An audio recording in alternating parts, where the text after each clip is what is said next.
Sucks that she's at a disadvantage, being my daughter. Where's the tears? Because, yeah, my name is Gypsy Rose Blanchard, and I am a convicted murderer. Yep. And I did the time, I did the crime, did the time, did my time on parole, case is closed. I owe nobody else anything. I don't owe anybody a fucking thing.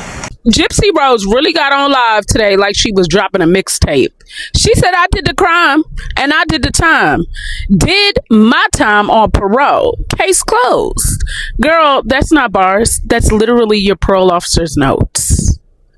So she's out here saying she don't owe nobody anything. Meanwhile, she owes the world an apology for trying to rebrand convicted murderer as a personality trait.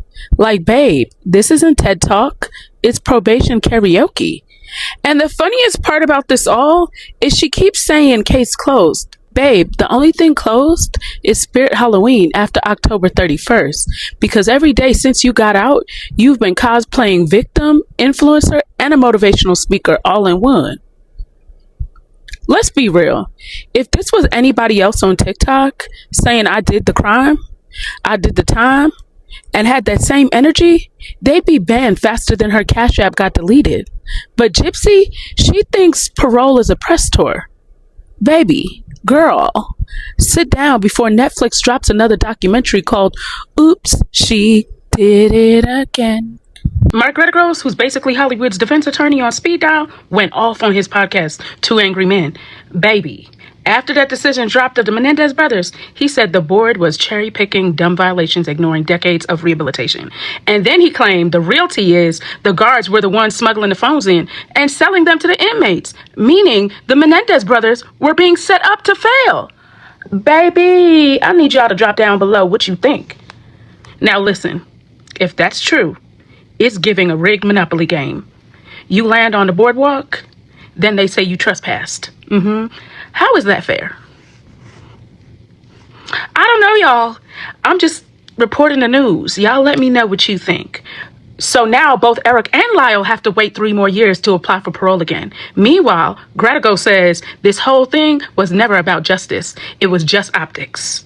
And listen, the parole board aren't even known for forgiving. But when the cell phones are the hill they choose to die on, people are side-eyeing it hard. Do you think it was rigged?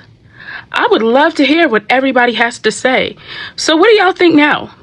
Was that a fair hearing or was it rigged from the beginning, like Gretigo said? Drop down below and let me know. Because one thing's for sure, if the board didn't believe in redemption this time, Gretigos definitely believes in revenge.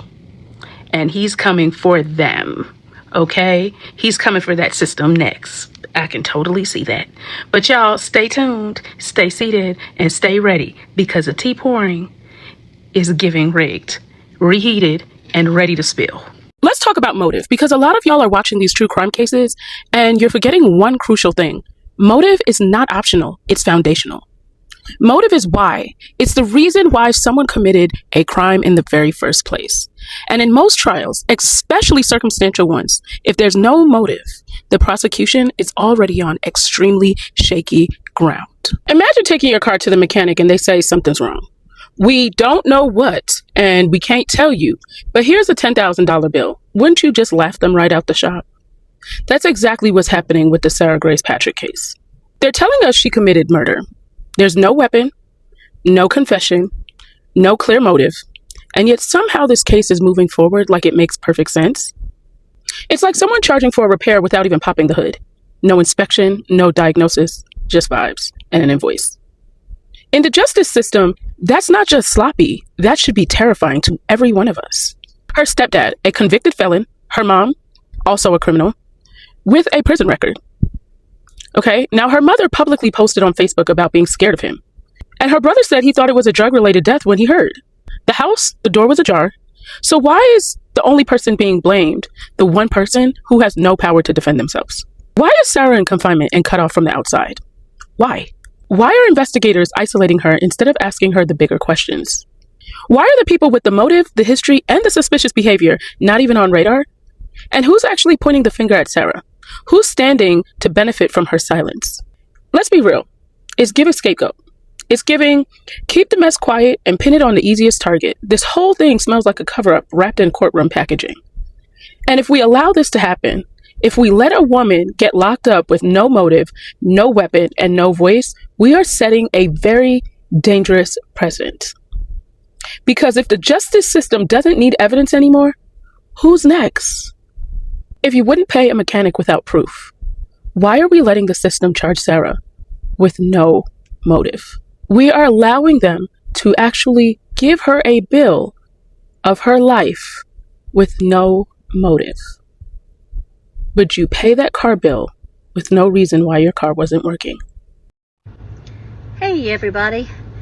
I know I've been... You gonna speak on the law enforcement affiliation that you have within a neighboring county? Are we gonna talk about your brother's drug history and his gang affiliation in prison? Are we going to speak about any of those types of things? And it's funny that your family really hasn't seen your brother recently or in like recent years, and like all of a sudden you guys are like doing this. Like, are we going to speak about any of the actual truth, like the optics around it, the fact that like they were on drugs? Like, the problem is like everything's being hidden, and there's something that you and your family know that you don't want exposed, which is why she's locked up and you guys don't want her having any conversations with anyone. Are we going to address that? Because the fact that you even hold your camera the way you do, I know you can't be trusted. But are we going to speak about on any of those actual things? Are we going to speak on the truth, or are we going to just come on here, and just try to get the bag? And the fact that you would do this to a minor, knowing that you know more, and you know what you're doing is crooked, is wild to me. Of course, this is all alleged. Oh yeah, are we going to talk about the police reports and the police going to the house? Are we going to talk about Tristan slapping his dad? Are we going to talk about any of those things? Is the truth going to come out? Are you going to speak the truth? Allegedly? Oh yeah, and the church offering going missing because of like habits, allegedly. Are we going to speak on any of that? Because the optics surrounding this and what y'all are doing on the internet is ironic when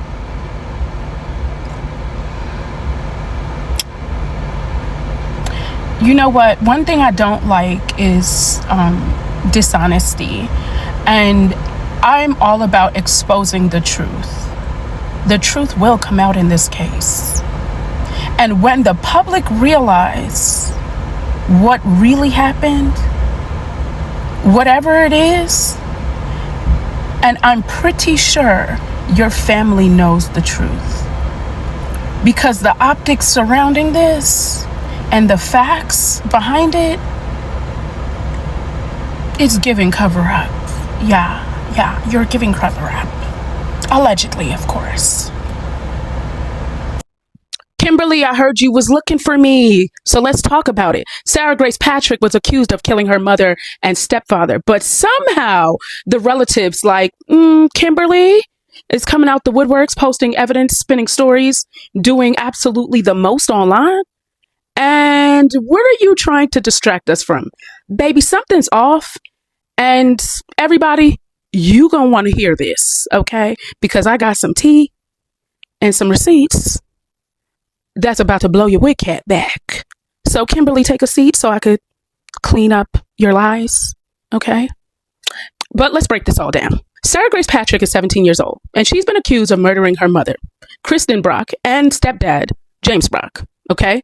Kimberly is James Brock's sister, not Sarah's aunt by blood. She just so happened to be his sister, okay? And just wait, hold your horses. Her husband's a cop in the neighboring town. Now, Krista is Kimberly's daughter, and she's been out here doing interviews, calling Sarah evil and claiming that the eulogy was some sort of confessional, okay?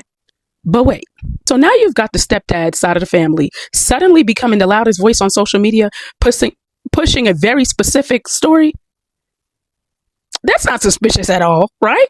Nah. But just wait. Sarah's grandfather does an interview saying that the door wasn't dusted for fingerprints and a crowbar might have been used, meaning this wasn't just someone simply like a simple lock situation, and that the whole investigation felt rushed and biased. Bam.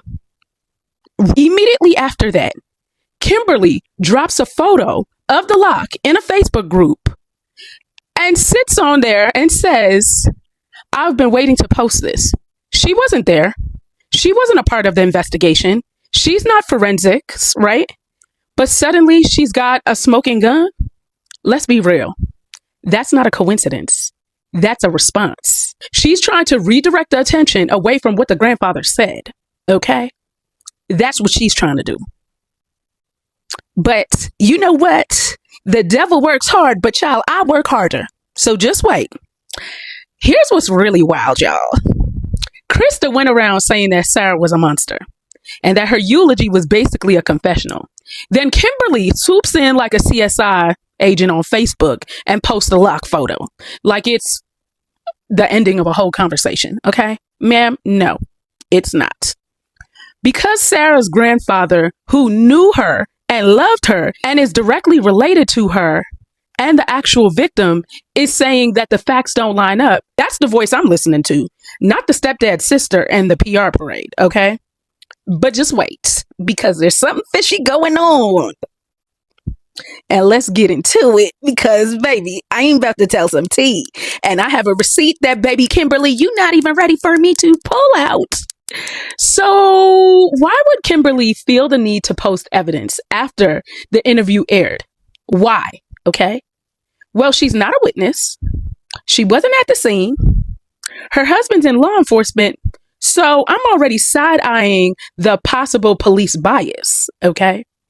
And now Krista is doing interviews, blaming Sarah and trying to get the public to accept the narrative that's just so happened to protect their side of the family. It's giving cover up. Okay. It's very much giving cover up. And it's giving control the story before someone else does. But baby, I control the truth. Okay. It's giving, don't look at the unanswered. Okay. Only look at this shiny lock photo instead. Okay. That's what it's giving.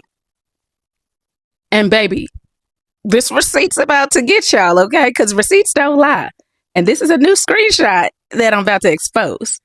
Now, in Kim's own words, she told someone, which I'm not going to say who, there will be another arrest likely. This girl is mental. She told me she heard my brother say stop 3 times. That's what she says, okay? She hears him while she blew his out, but didn't hear the shots. Okay, so let's break this down real quick. How did Kimberly know that Sarah heard it unless someone told her? Why is she repeating a secondhand story as if it's fact? And how does a girl hear a man saying stop 3 times, but not the shots? That doesn't make sense. And what it sounds like is someone's trying to cement the idea that Sarah has to be guilty, even if the timeline doesn't add up.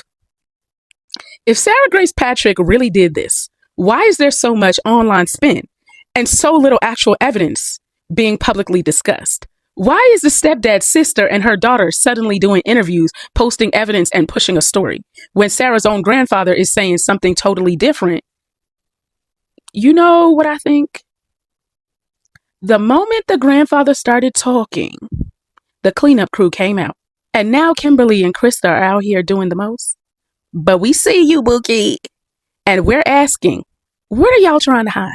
What do y'all know? Who are you covering for? If not yourself, who are you covering for? Allegedly.